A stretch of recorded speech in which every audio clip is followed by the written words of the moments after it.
आज हम बात करेंगे बहुत ही इंपॉर्टेंट टॉपिक। जी हाँ, इस टॉपिक से रिलेटेड काफी बार क्वेश्चंस आते हैं अलग अलग कॉम्पिटिटिव एग्जाम में, चाहे आप स्टेट लेवल के जो कॉम्पिटिटिव एग्जाम हो, चाहे नॉर्थ सेट हो, चाहे आरआरबी हो।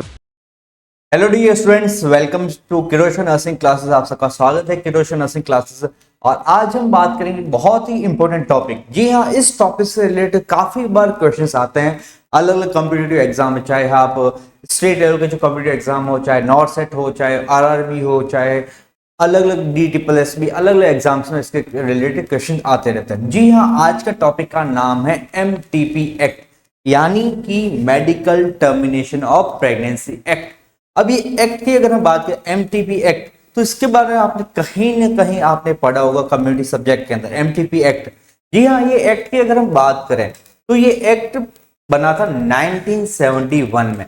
कब बना था? 1971 में। उस टाइम पे इंडिया के अंदर पॉपुलेशन को कंट्रोल करने के, जैसे लीगली तौर पे कोई अगर जैसे एबॉर्शन करवाना चाहता था तो उस टाइम पे ऐसा कोई लीगली फ्रेमवर्क था नहीं। तो उस टाइम पे गवर्नमेंट ऑफ इंडिया ने 1971 में एक एक्ट लॉन्च किया, एक्ट पारित किया गया जिसका नाम था medical termination of pregnancy act. उसके बाद में रिसेंटली इन ईयर 2021 इस एक्ट को क्या किया गया? अमेंडेड किया गया, यानी इसको संशोधित किया गया 2021 में। और इस एक्ट के अंदर क्या क्या चीजें हैं इसके बारे में हम आज की क्लास के अंदर चर्चा करेंगे।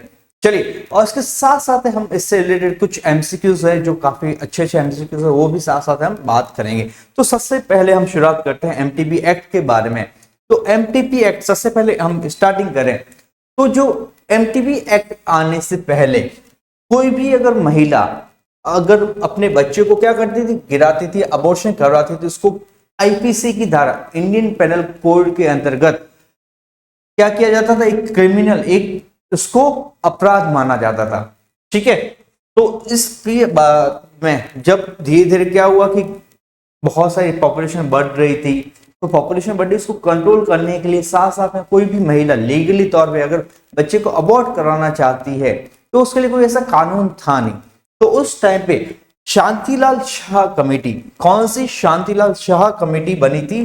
जो बनी थी 1964 में। इस कमेटी ने क्या किया? अबॉर्शन रिलेटेड जो भी चीजें हो रही थी, जो अबॉर्शन रिलेटेड जो भी प्रॉब्लम्स आ रही थी, उसको रिजॉल्व करने के लिए इन्होंने अपनी रिपोर्ट गवर्नमेंट ऑफ इंडिया को सबमिट की। और उसके बाद में 1971 के अंदर, कब? 1971 के अंदर गवर्नमेंट के द्वारा MTP एक्ट पारित किया गया। कहां पे? पार्लियामेंट में। ओके, अगर हम बात करें, जब लेजिस्लेशन की बात करें तो अपना जो अगर जो संविधान है तो उसके अंदर जो लेजिस्लेशन, जो नियम बने, उसके अंदर जो अबॉर्शन शब्द है इसको क्या किया गया? अवॉइड किया गया। डेलिबरेटली, जानबूझकर अबॉर्शन शब्द को क्या किया गया है? अब हटाया गया। इसकी जगह उन्होंने यूज किया है टर्मिनेशन ऑफ प्रेगनेंसी। अबॉर्शन शब्द वो यूज नहीं करके वो यूज किस टर्म, कौन सा टर्म यूज करते हैं? Termination of pregnancy. तो इसलिए आपने देखा होगा MTP medical termination of pregnancy है। अबॉर्शन वर्ड को डेलिबरेटली क्या किया गया है? साइड लाइन किया गया, अवॉइड किया गया है। तो यहाँ पे जब 1971 के अंदर तो क्वेश्चन पूछा जाता है MTP एक्ट कब लॉन्च किया गया था? 1971 के अंदर। दूसरा सवाल जब पूछा जाता कि ये इफेक्टिव कब हुआ था, मतलब ये फोर्स में कब आया था? तो ये फोर्स में आया था अप्रैल 1972 के अंदर। ओके, अप्रैल 1972 के अंदर ये फोर्स में आया था। और इसको रिसेंटली 2021 के इसके अंदर संशोधित किए गए थे, इसके अंदर चेंजेस किए गए थे, उसके बारे में हम आगे चर्चा करेंगे।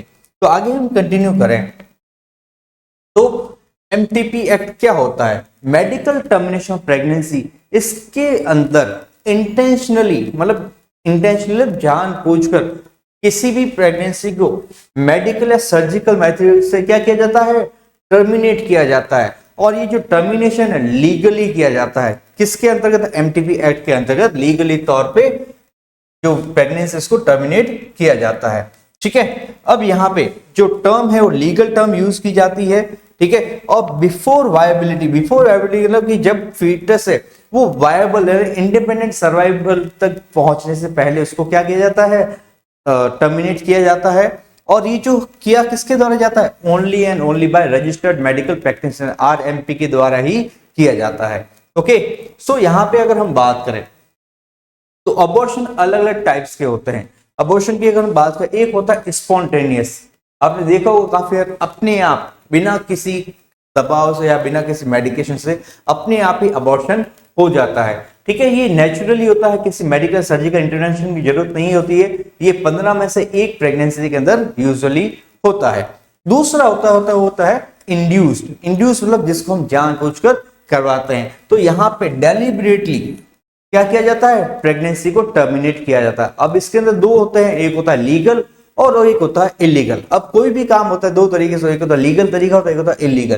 तो लीगल की अगर हम बात करें तो लीगल अबॉर्शन, यहाँ पे एमटीपी एक्ट के जो भी क्लॉज होते हैं, जो भी नियम है, उसको फॉलो करके अबॉर्शन करवाया जाता है। दूसरा होता है इलीगल, यहाँ पे इलीगल तौर पे मतलब किसी भी तरह के एक्ट को फॉलो नहीं किया जाता और वहां पे टर्मिनेशन किया जाता है। ठीक है, सो आगे हम कंटिन्यू करें।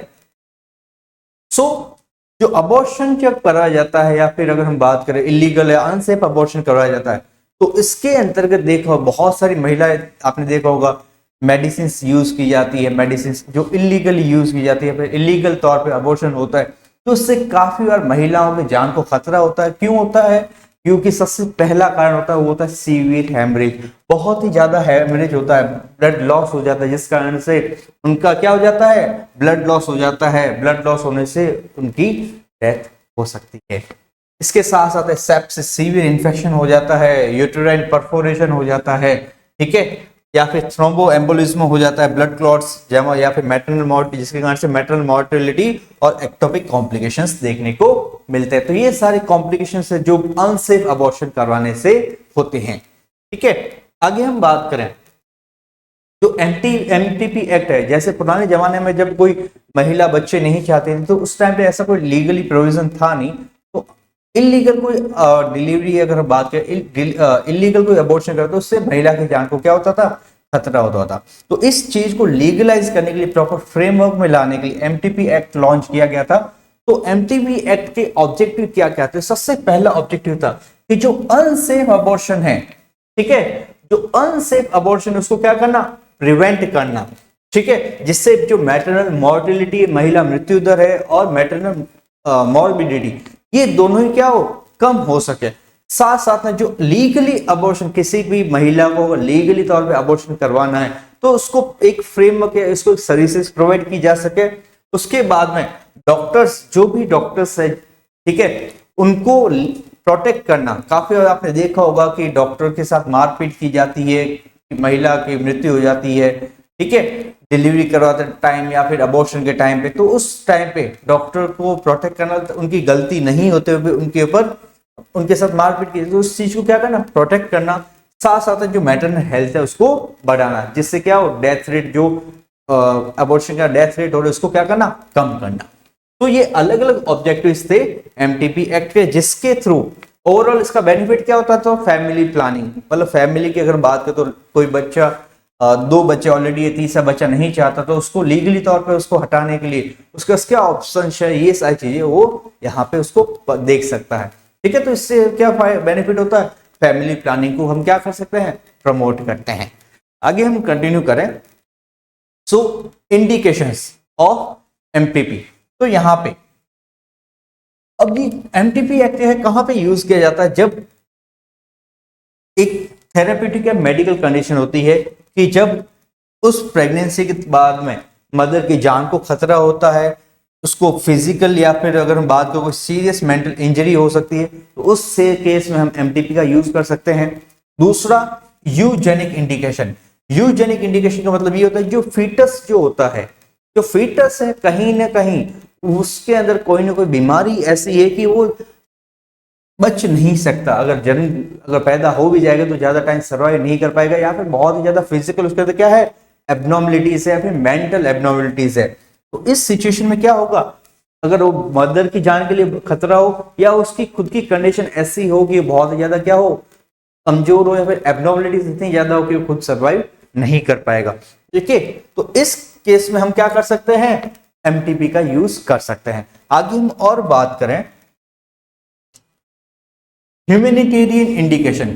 ठीक है, ह्यूमैनिटेरियन इंडिकेशन का मतलब ये होता है कि जब कोई महिला रेप होने के बाद में, या फिर किसी अगर बात करें किसी रेप होने के बाद में अगर प्रेग्नेंट हो जाती है, तो उस सिचुएशन में भी उस बच्चे को क्या किया जा सकता है, गिराया जा सकता है। उसको हम क्या कहते हैं, ह्यूमैनिटेरियन कहते हैं, रेप या सेक्सुअल असॉल्ट के द्वारा। तो इस केस में भी बच्चे को गिराया जा सकता है, प्रेगनेंसी को टर्मिनेट किया जा सकता है। उसके बाद कॉन्ट्रासेप्टिव फेलियर, फोर्थ पॉइंट क्या है, कॉन्ट्रासेप्टिव फेलियर, कि जैसे कोई आपको पता होगा कि परमानेंट या फिर टेम्पररी आपने जो कॉन्ट्रासेप्टिव मेजर्स यूज की, जैसे आपने ट्यूबेक्टोमी करवा दी या वेसेक्टोमी करवा दी, ओके, तो उस सिचुएशन में भी अगर प्रेग्नेंट हो जाता है तो उस सिचुएशन में एमटीपी एक्ट के थ्रू अबॉर्शन करवाया जा सकता है।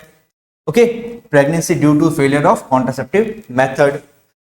पहले की अगर हम बात करें तो ये जो एमटीपी एक्ट था, ये सिर्फ जो मैरिड महिलाएं थी, जो जिनकी सिर्फ शादी हो रखी है, उन्हीं को कवर करती थी। बट 2021 के बाद इसके अंतर्गत जो महिलाएं जिनकी शादी नहीं भी हो रखी है, उनको भी इसके अंदर क्या किया गया है, कवर किया गया है।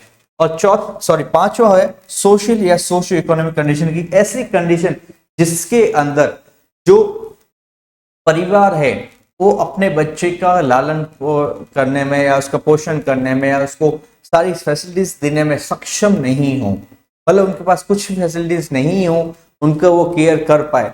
या फिर अगर हम बात करें कहीं ना कहीं मदर की हेल्थ ठीक नहीं है या फैमिली फादर की हेल्थ ठीक नहीं है, या फिर ऐसी कंडीशन जो बच्चा सर्वाइव नहीं कर पाएगा, उसके लिए बड़ी डिफिकल्ट, तो इस केस में भी एमटीपी एक्ट का यूज किया जाता है। तो ये 5 मेनली इंडिकेशंस होते हैं जहां पे एमटीपी एक्ट का यूज किया जाता है।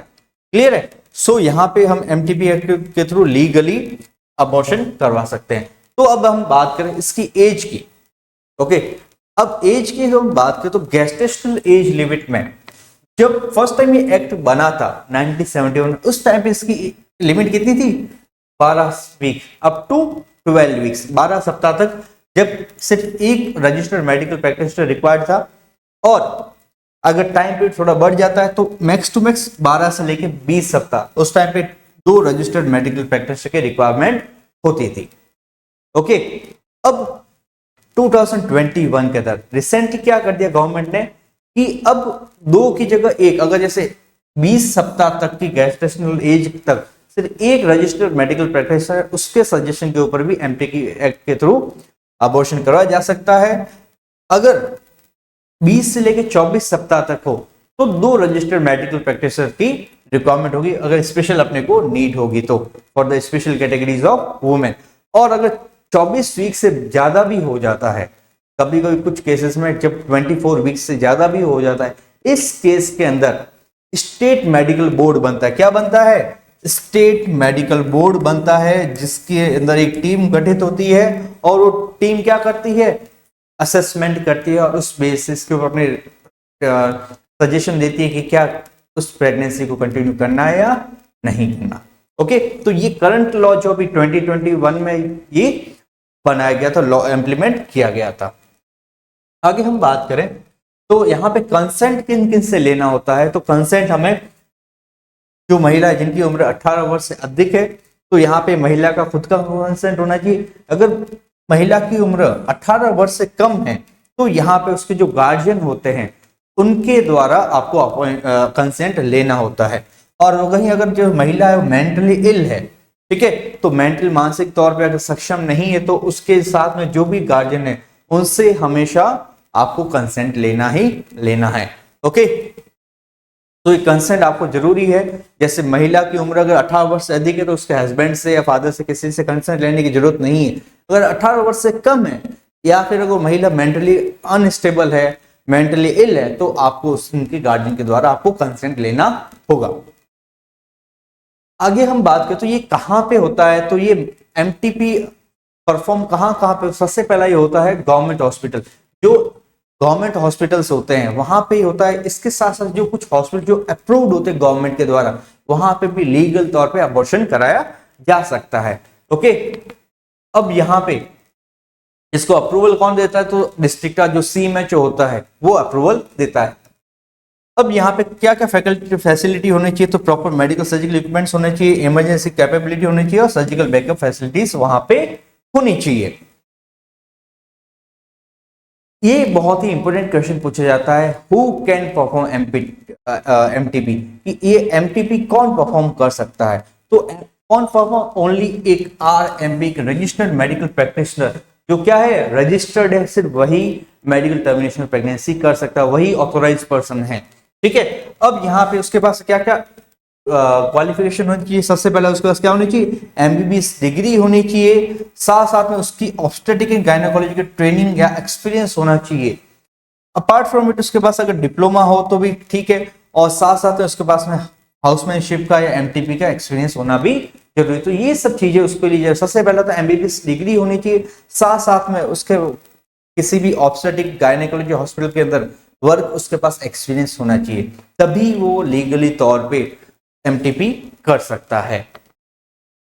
अब मेंस्ट्रुअल रेगुलेशन की हम बात करें, ओके, तो ये मेंस्ट्रुअल रेगुलेशन हमें कब करना चाहिए, तो यहाँ पे uterine aspiration perform with in 6 to 10 days of missed periods with in 6 to 10 days के अंदर, या फिर menstrual induction prostaglandin was the classic agent used for this method. Okay, तो आगे हम बात करें मेडिकल अबॉर्शन के लिए। तो मेडिकल अबॉर्शन के लिए हम मेडिसिन का भी यूज करते हैं। मेडिसिन कौन कौन सी, एक है मिफेप्रिस्टोन, जिसका नाम RU486 है, जो 200 मिलीग्राम ओरली देते हैं, जो एंटी प्रोजेस्टिन होती है, जो प्रोजेस्टेरोन क्या करती है, ब्लॉक करती है। ठीक है, और यहाँ पे एक बार देने के बाद 24 लेकर 48 घंटे तक रुकना है नेक्स्ट डोज के लिए। दूसरा है वो है मिसोप्रोस्टॉल, ओके, जो 800 मिलीग्राम है, ये प्रोस्टाग्लैंडिन एनालॉग्स है, इसके अंदर मिफेप्रिस्टोन और मिसोप्रोस्टॉल, ये दोनों का डोज साथ में दिया जाता है, 200 mg और 800 mg इनका डोज साथ में दिया जाता है, ताकि एमटीपी में इसका यूज किया जाता है। ओके, अब यहाँ पे अगर हम बात करें, तो ये जो मैंने आपको मेथड बताए हैं, ये मेथड है जो है जब मेडिकल के थ्रू, मेडिसिन के थ्रू, आपने देखा होगा किसी किसी केस में कि 5 टैबलेट्स होती है, एक स्ट्रिप होता है 1 2 2, तो ये टैबलेट्स इस तरीके से दी जाती है। उसके अंदर क्या कंटेंट होता है, उसके अंदर कंटेंट होता है मिफेप्रिस्टोन और मिसोप्रोस्टॉल, ये दोनों कंटेंट होता है। ये मेडिसिन दी जाती है प्रेगनेंसी, अगर बात करें प्रेगनेंसी को टर्मिनेट करने के लिए मेडिसिन के थ्रू। अब दूसरा होता है सर्जिकल मेथड। सर्जिकल मेथड के अंदर वैक्यूम के थ्रू एस्पायरेट किया जाता है। ठीक है, अगर हम बात कीजिए फर्स्ट ट्राइमेस्टर के अंदर मोस्टली यूज किया जाता है। ठीक है, फिर इसके अंदर सक्शन इवैक्यूएशन यहाँ पे अर्ली प्रेगनेंसी में। उसके बाद एक होता है DNC, डायलेशन एंड इवैक्यूएशन, ये सेकंड ट्राइमेस्टर के अंदर यूज किया जाता है। इसके अंदर सर्विकल को पहले क्या किया जाता है, डायलेट किया जाता है, फिर इसको सर्जिकली इवैक्यूएट किया जाता है। तो ये इसको हम क्या कहते हैं, DNC। तो ये मोस्टली सेकंड जो ट्राइमेस्टर होता है उस ट्राइमेस्टर के अंदर यूज किया जाता है।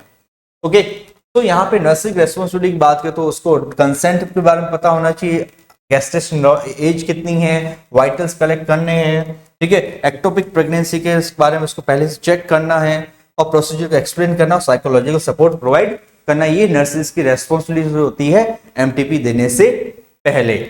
अब यहाँ पे ये कुछ पहले और बाद में क्या क्या चीजों को ध्यान रखना है। तो पहले आपको ब्लीडिंग हो रही है उसको मॉनिटर करना है, ब्लड प्रेशर को मॉनिटर करना है, और साथ साथ में स्ट्रिक्ट एसेप्टिक टेक्निक आपको फॉलो करनी प्रोसीजर के दौरान। जब प्रोसीजर कंप्लीट हो जाता है उसके बाद में आपको देखना कोई हेमरेज के ऑब्जर्व करना है, कोई साइन इन्फेक्शन के साइन, या फिर कोई कॉन्ट्रासेप्शन के रिगार्डिंग कोई काउंसलिंग है, या फिर फॉलो के बारे में आपको उनको बताना है। ये नर्सिंग रेस्पॉन्सिबिलिटी रहती है आफ्टर द प्रोसीजर।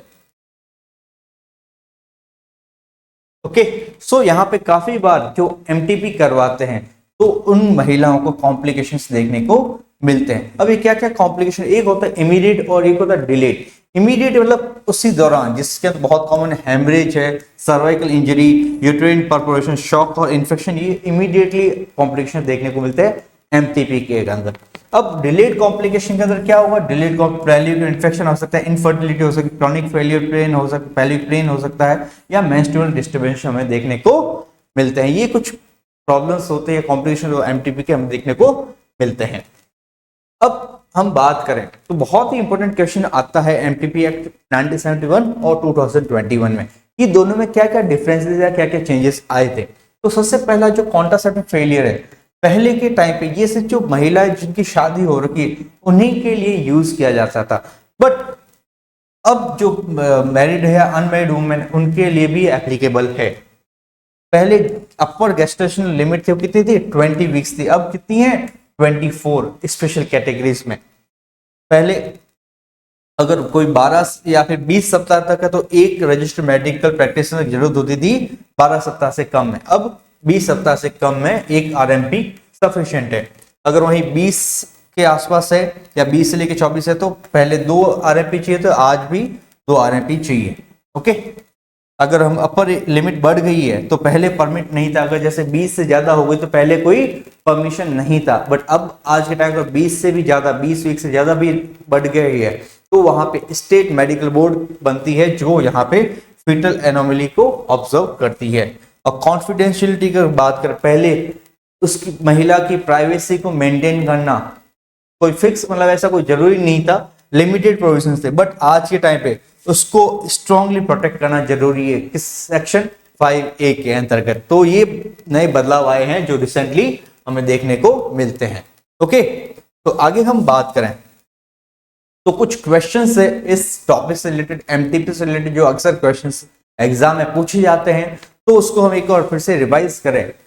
तो सबसे पहला क्वेश्चन, जो शांतिलाल शाह कमेटी थी जिसके रिकमेंडेशन के थ्रू एमटीपी एक्ट बना था, ये कब बनी थी? शांतिलाल शाह अगर हम बात करें, ओके, शांतिलाल शाह कमेटी तो ये बनी थी 1960, ओके, 1960 के अंदर, 1960 के अंदर ये कमेटी बनी थी जिसने एमटीपी एक्ट के बारे में अपने रिकमेंडेशन दी थी। आगे हम कंटिन्यू करें तो according to MTP act 1970 what is the maximum gestational age up to which a MTP act is legally allowed? MTP act 1971 के अंतर्गत लीगली तौर पे मैक्सिमम गेस्टेशनल एज कितनी है जिसको हम लीगल तौर पे एमटीपी के थ्रू अलाउ किया जा सकता है? तो 20 वीक्स। ओके, पुराने एक्ट के अकॉर्डिंग 20 वीक्स मैक्सिमम। आगे हम बात करें एमटीपी अमेंडमेंट एक्ट, एमटीपी को क्या कर दिया अब अमेंडमेंट एक्ट के अंतर्गत, जो how many RMPs is required for a permanent up to 20 weeks of gestation, 20 weeks के गेस्टेशनल के लिए। अब की अगर हम बात करें तो कितने आरएमपी होने चाहिए? ओके, कितने आरएमपी होने चाहिए? 2 RMP. Okay, 2 registered medical practitioner होने चाहिए for up to 20 weeks of gestation. Okay, 20 की अगर बात करें तो 20 पुराना था, अब इसको 1 आरएमपी, ओके, 1 आरएमपी की रिक्वायरमेंट होती है up to 20 weeks. Okay, next question की तरफ बढ़ते हैं। Under the MTP amendment act 2021 termination of pregnancy between 20 and 24, अब 20 और 24 वीक्स के कितना क्या चाहिए हमें? ओपिनियन ऑफ क्या चाहिए? 2 आरएमपीज, 2 रजिस्टर्ड मेडिकल प्रैक्टिशनर जब 20 से लेके 24 सप्ताह जब गेस्टेशनल एज हो जाती है। आगे हम बात करें अगर 24 वीक्स से ज्यादा है तो 24 वीक्स से ज्यादा तो उसके लिए हमें क्या जरूरत है? उसके लिए हमें स्टेट लेवल मेडिकल बोर्ड की रिक्वायरमेंट होगी। नेक्स्ट क्वेश्चन की बात करें, एक एडल्ट वुमेन है जिसकी उम्र 18 वर्ष से अधिक है और उसको एमटीपी रिक्वायरमेंट, तो उसका whose consent is legally required, तो किसका इसमें कंसेंट सबसे ज्यादा जरूरी होगा?